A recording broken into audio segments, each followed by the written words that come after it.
You can create a custom animated GIF to use in your PowerPoint presentations or in other applications.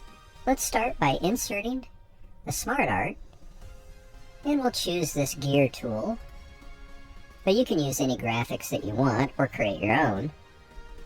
We'll label these A, B, and C.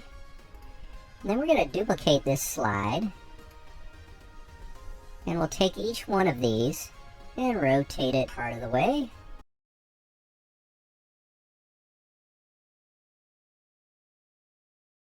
Now we'll duplicate the slide again,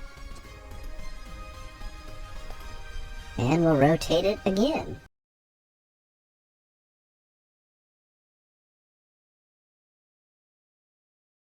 And you get the idea. Create some motion for your graphics that you'll create into a GIF. Now we're going to go to File, Export, and choose Create an Animated GIF. You can set the resolution and the speed between each slide.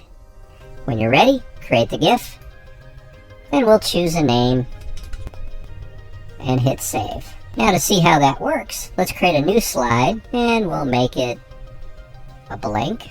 And we're going to insert a picture from this device, choose our test. And there's your animated GIF.